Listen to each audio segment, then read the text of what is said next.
friends. Hello friends, welcome back to my YouTube channel Lalkiran Classes.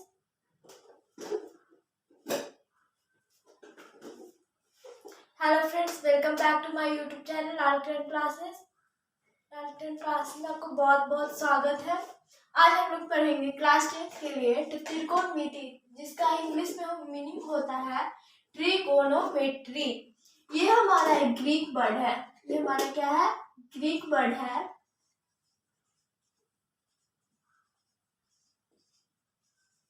जो कि 3 word से मिलकर बना है। कौन कौन है? पहला हमारा ट्री है, यानी ट्री मतलब क्या होता है? थ्री। ट्री को ही बार बार बोलिएगा तो थ्री का मीनिंग निकलेगा। थ्री हमारा मतलब 3। गोनो, ट्री, उसके बाद गोनो। गोनो क्या है हमारा? उसका अर्थ होता है ग्रीक भाषा में कोन। मेट्रॉन, मेट्री, मेट्रॉन सबसे बना है। मेट्रॉन का अर्थ होता है माप, यानी ये हमारा हो गया 3 कोण माप।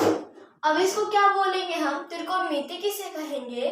तो उसको हम बोलेंगे कि 3 कोणों की माप को हम क्या कहते हैं? त्रिकोणमिति कहते हैं। लेकिन ये हमारा इसका सही परिभाषा नहीं हुआ। सही परिभाषा क्या होता है कि 3 कोणों और भुजा के बीच, 3 कोण के साथ साथ भुजा भी हमें चाहिए। जैसे कि हम देखते हैं यहाँ पे हमारा ये जब भी लागू होगा तो समकोण त्रिभुज के लिए होगा। जब हम कोई भुजा के बारे में बोलते हैं, सिर्फ हमको भुजा चाहिए, तो भुजा में क्या होता है? ये हमारा हो गया, यहाँ पे हम एंगल थीटा मान लेते हैं। ये हमारा हो गया कर्ण, ये हमारा हो गया लंब, ये हो गया हमारा आधार। तो हम पाइथागोरस प्रमेय से जानते हैं कि जो ये भुजा होती है, यानी बड़ी भुजा, सबसे बड़ी भुजा हमारा कर्ण ही होता है समकोण त्रिभुज में। तो जो सबसे बड़ी भुजा का वर्ग होता है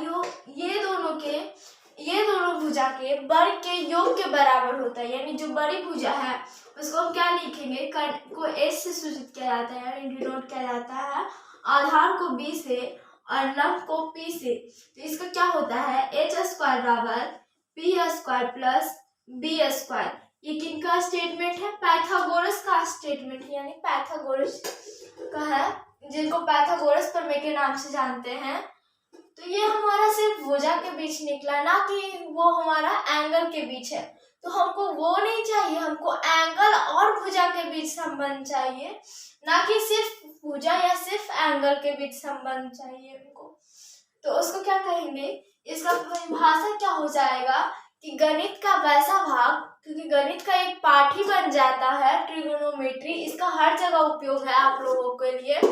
इसको बहुत अच्छा से पढ़ना पड़ेगा, क्योंकि ये जहां भी जाएगा सभी जगह इसका प्रयोग होता है।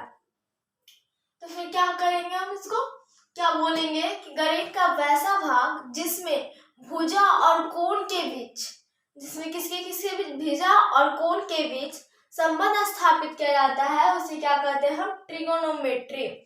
फादर ऑफ ट्रिगोनोमेट्री किसे कहा जाता है? तो वो हमारे हिप्पार्कस थे, यानी त्रिकोणमिति इनका जनक कौन हुए? हिप्पार्कस।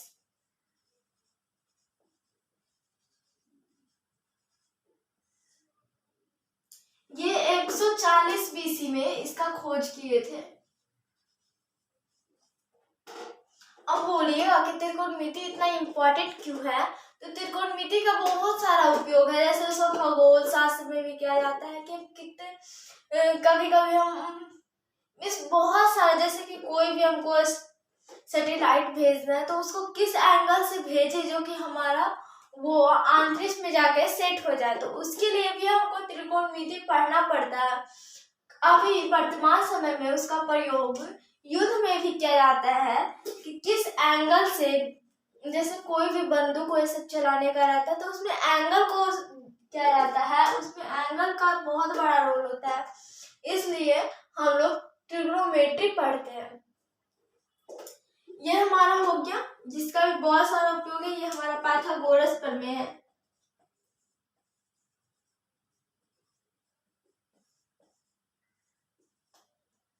पाइथागोरस प्रमेय।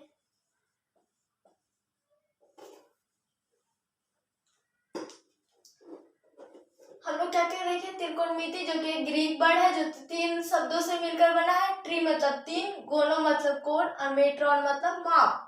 3 कोणों के माप को त्रिकोणमिति कहते हैं, लेकिन इससे इसका क्लियर डेफिनेशन नहीं हमको पता चला। तो अब कौन जी, अब क्या जी था, अब क्या बोले वो ध्यान दीजिएगा कि जो त्रिकोणमिति का अर्पण परिभाषा वो किसने दिए थे, हिप्पारकस में 140 बीसी में, कि ये जो हमारा ये त्रिकोणोमेट्री होता है वो गणित का ऐसा भाग ही है जिसमें हम सिर्फ भुजा या सिर्फ कोण का अध्ययन नहीं करते हैं, हम कोण और भुजा के बीच संबंध का अध्ययन करते हैं।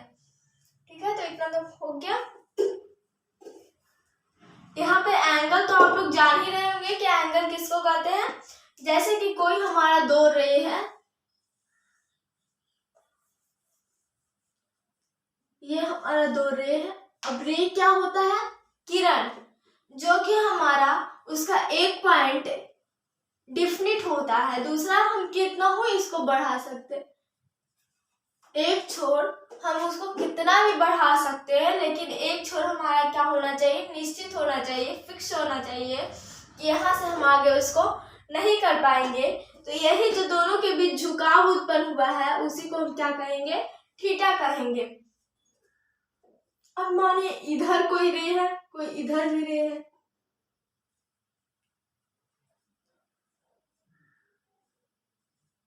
कोई इधर भी रे है, तो ये भी हमारा मानिए थीटा है। लेकिन ये दोनों में अंतर क्या है, तो एक देखिए इस साइड हो रहा है, इधर से इधर घूम रहा है, और एक इधर से इधर घूम रहा है। तो इसको हम लोग पढ़ते हैं क्लॉकवाइज और एंटी क्लॉकवाइज। अब कौन क्लॉकवाइज होता है, कौन एंटी क्लॉकवाइज होता है। जैसे कोई भी घड़ी है तो उसमें हम क्या करते हैं, यहाँ पे हमारा घड़ी है, ये यहाँ पे ये हमारा घड़ी है, तो यहाँ पे हमारा 12 होता है, 3 होता है, 6 होता है और 9 होता है।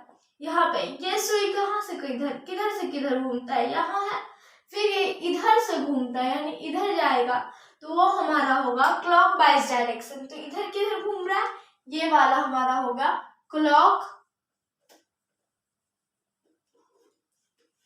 Clockwise direction.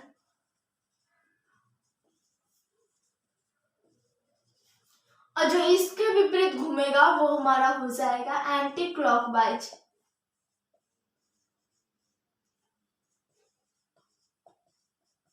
आप लोगों को आई होप कि आप लोगों को क्लॉकवाइज डायरेक्शन और एंटी क्लॉकवाइज डायरेक्शन आप लोगों को पता चल गया होगा।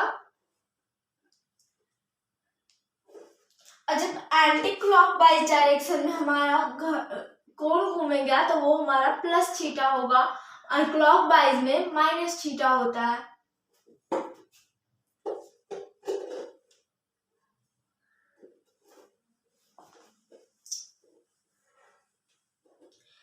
अब कोई बोले कि एंगल को डिनोट करने का क्या क्या होता है, जरूरी है कि हम थीटा से ही डिनोट करें, तो ऐसा नहीं है।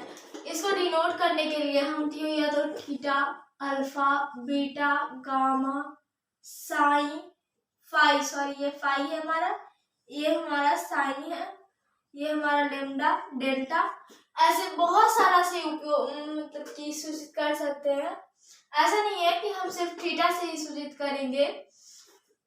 आगे हमारा क्या है, ये जो हम यहाँ पे ए बी सी हम ट्रायंगल मान लेते हैं, तो उसमें हम क्या करेंगे कि ये जो हमारा एंगल है उसको हम कैपिटल ए से डिनोट करेंगे, यानी जहाँ जो हमारा शीर्ष रहेगा वर्टेक्स उसी को हम एंगल भी मानेंगे। एंगल को कभी भी स्मॉल लेटर से सूचित नहीं किया जाता, स्मॉल लेटर से सूचित कीजिएगा तो वो हमारा साइड्स हो जाएगा, इसलिए हम इसको क्या करेंगे, कैपिटल ए से सूचित करेंगे, या तो कैपिटल बी, कैपिटल सी, ऐसा भी आप लोग यूज कर सकते हैं।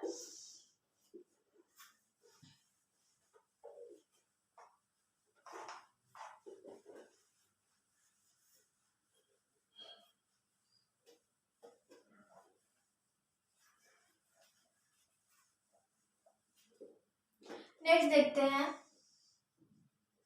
ये हमारा हो गया by axis,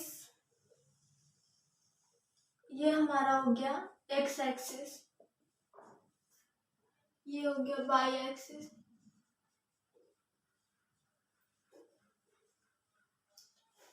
x positive axis, x negative axis, यानी एक्स धनात्मक अक्ष और इधर एक्स ऋणात्मक अक्ष।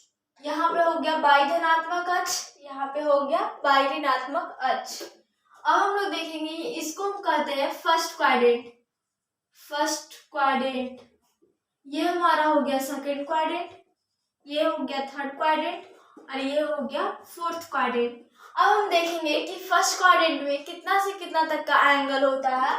तो ये हमारा 0 से 90 डिग्री के बीच होता है, यानी ये हमारा 90 डिग्री तक होगा। ये वाला होगा 180, ये होता है 90, लेकिन ये दोनों को मिलाकर हमारा 180 हो जाता है। ये भी हमारा 90 ही है, ये भी 90 है और ये भी 90 है। यहाँ पे हमारा जो थीटा का मान होगा वो 0 से बड़ा लेकिन 90 से छोटा। यहाँ पे जो थीटा का मान होगा वो 90 से बड़ा लेकिन 180 से छोटा। यहाँ पे जो होगा 180 से बड़ा लेकिन 270 से छोटा, और यहाँ 270 से बड़ा लेकिन 360 से छोटा। अब 360 तक तो हमारा क्लियर हो गया, लेकिन अगर जो 360 से हमारा ज्यादा हो जाएगा तो वो भी हमारा फर्स्ट क्वाड्रेंट में चला जाएगा। इधर से करेंगे, कोई पूछ दिया कि माइनस थीटा किस क्वाड्रेंट में होगा, तो वो हमारा इसी में होगा, माइनस वाला एंगल। आपको माइनस में कितना भी एंगल दिया हो रहे वो हमारा फोर्थ क्वाड्रेंट में ही होगा, नोट कर लीजिएगा आप लोग।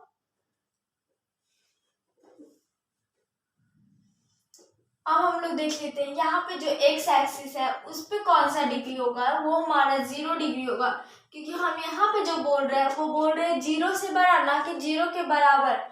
यदि ऐसा साइन रहता तो 0 भी हमारा फर्स्ट क्वाड्रेंट में आता, लेकिन ऐसा साइन नहीं दिया हुआ है, यानी 0 हमारा एक्स एक्सिस पे होगा, 90 डिग्री हमारा बाई एक्सिस पे होगा, बाई पॉजिटिव एक्सिस पे 180 डिग्री हमारा एक्स निगेटिव एक्सिस पे होगा, और 270 हमारा बाई निगेटिव एक्सिस पे होगा, 360 फिर यही पॉजिटिव एक्स एक्सिस पे आ जाएगा।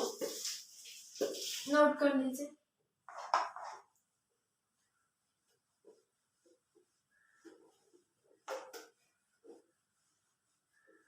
कुछ इसमें क्वेश्चन कर लेते हैं, जैसे हमारा है 280 डिग्री कौन सा एक्सिस पे है,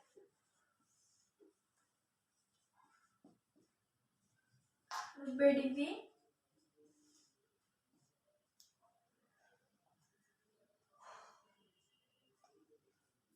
420 डिग्री 225 डिग्री सिर्फ, ये हमारा हो गया 725। देखते हैं ये 280 है तो वो किसके किसके बीच है, 270 और 360 के बीच, तो वो हमारा किस क्वाड्रेंट में आता है, फोर्थ क्वाड्रेंट में। तो ये हमारा हो गया फोर्थ क्वाड्रेंट।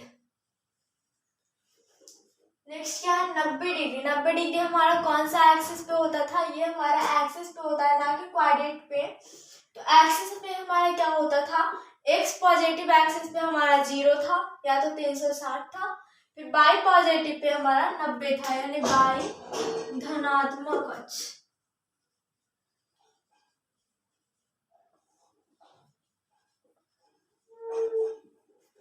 नेक्स्ट क्या है 420 डिग्री। 420 डिग्री क्या हो रहा है हमारा, 360 से ज्यादा हो रहा है, तो इसमें हम पहले 360 को घटा देंगे, तो ये हमारा क्या बच जाएगा 60 डिग्री, जो कि कौन सा क्वाड्रेंट है हमारा, फर्स्ट क्वाड्रेंट।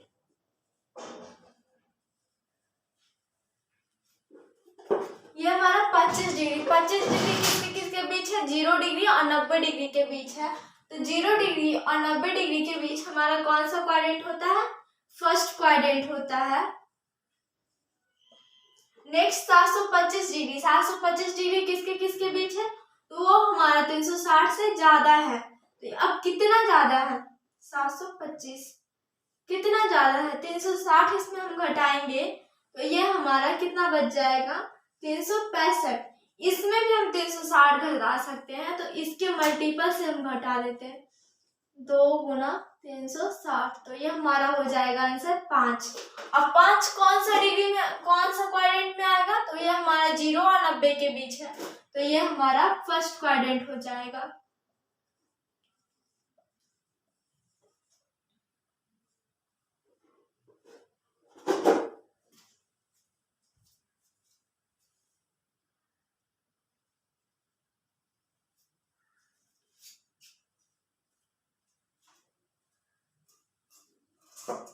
नोट कर लीजिए।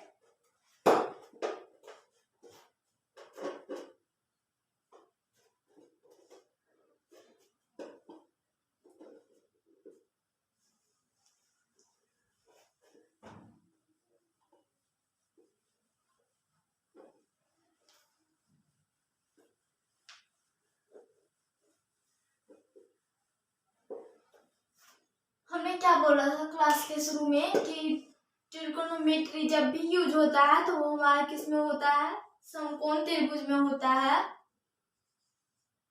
समकोण त्रिभुज में हमारा भुजा कितना है, 3 है, भुजा 3 है, तो उसका त्रिकोणमितीय निष्पत्तियां होता है, त्रिकोणमितीय निष्पत्तियां, त्रिकोणमितीय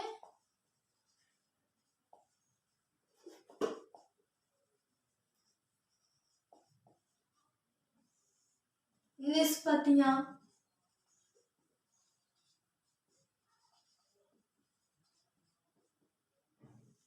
अब त्रिकोणमितीय निष्पत्तियां क्या होता है, तो वो दो भुजा के अनुपात को हम क्या कहते हैं, त्रिकोणमितीय निष्पत्तियां कहते हैं। तो हमारा कितना भुजा है, यहाँ पे हमारा 3 भुजा है, तो उसका निष्पत्तियां कितना होगा, 6 होगा। अब देखते हैं कौन कौन होता है, तो उसमें होता है sine, cosine, secant, tangent, cot, ऐसे ही होता है, साइन, कॉस, कॉट, टैन, उसको शॉर्ट फॉर्म में बोला जाता है।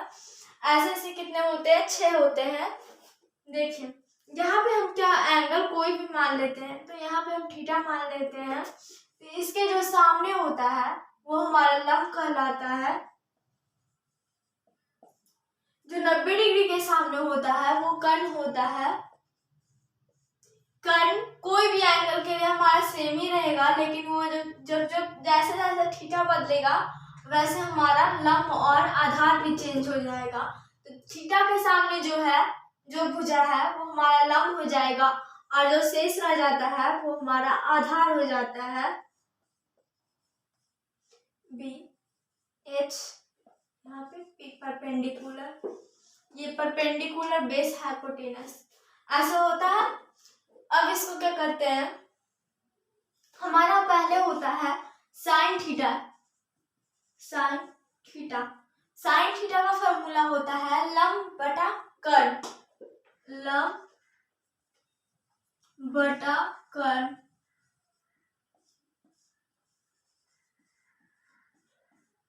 नेक्स्ट होता है कॉस थीटा, जो कि होता है आधार बटा कर्ण। नेक्स्ट होता है टैन थीटा, जो कि होता है हमारा लंब बटा आधार। ये हमारा 3 निष्पत्तियां मेन होता है। इसी का उल्टा होता है हमारा कॉसेक थीटा, साइन का उल्टा होता है कॉसेक थीटा, तो जब इसको उल्टा करेंगे तो ये हमारा हो जाएगा कर्ण बटा लंब। कॉस का उल्टा होता है सेक थीटा, तो इसी का उल्टा हम करेंगे तो हो जाएगा कर्ण बटा आधार।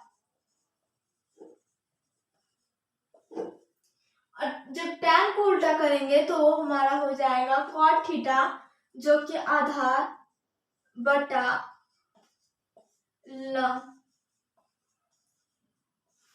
यहाँ पे देखिए कोई भी ऐसा निष्पत्तियां नहीं है जो कि हमारा सेम है। यहाँ पे हम लंब और कर्ण को लिए हैं, तो यहाँ आधार और कर्ण को लिए हैं। अब यहाँ पे क्या कर लिए, लंब और आधार को ले लिए। एक एक बार सबको लेना है, लंब कर्ण, आधार कर्ण, उसके बाद लंब आधार। उसके बाद क्या किए हैं, जो एक बार लंब को ऊपर रखे हैं तो इधर क्या किए हैं, लंब को नीचे रख दिए हैं। इसी तरह से तो ये हमारा क्या हो गया, उसका उल्टा हो गया। कोई भी पूछे साइन का उल्टा क्या होता है, तो कॉसेक, कॉस का उल्टा सेक, टैन का उल्टा कॉट, साइन का कॉसेक, कॉस का सेक, टैन का कॉट। इसी तरह से कोई भी पूछ सकता है आप लोग को कि टैन थीटा का वैल्यू क्या होता है, क्या फॉर्मूला होता है उसका, तो हमारा होता है लंब बटा आधार। लंब हमेशा चेंज होते रहता है, तो हाँ वो हमारा थीटा पे निर्भर करता है कि वो हमारा एंगल कौन सा है। अगर जो यहाँ पे एंगल हमारा एंगल के सामने वाला भुजा लंब होता है, यदि ये वाला हम एंगल लेते तो ये ए बी भुजा हमारा लंब हो जाएगा, और जब ये वाला हम अल्फा लेते हैं, ये वाला हम एंगल लेते हैं, तो वो हमारा लंब क्या हो जाएगा, बीसी हो जाएगा। इस बात को आप लोग ध्यान रखिएगा, बहुत सारे बच्चे इसमें गलती कर देते हैं। यही हमारा होता है। यहाँ से एक फॉर्मूला निकलता है कि साइन थीटा बटा कॉस थीटा वो हमारा टैन थीटा के बराबर होता है। अब कैसे जो देखते हैं,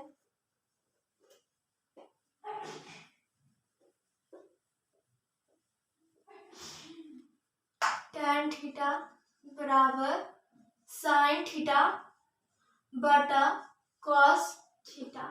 टैन थीटा का फॉर्मूला क्या होता है हमारा, लंब बटा आधार, लंब बटा आधार। साइन थीटा का फॉर्मूला लंब बटा कर्ण,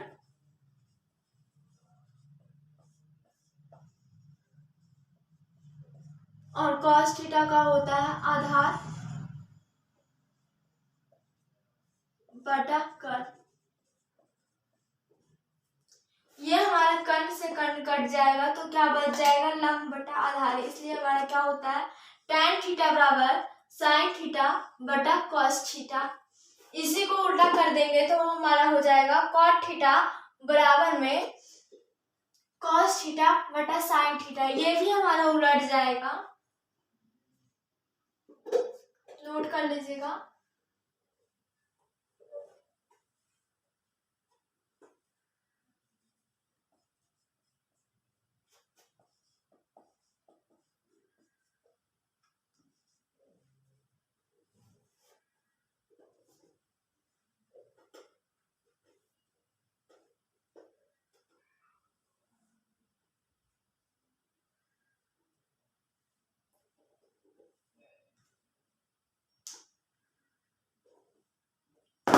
नेक्स्ट क्लास हम अगले लेक्चर में करेंगे।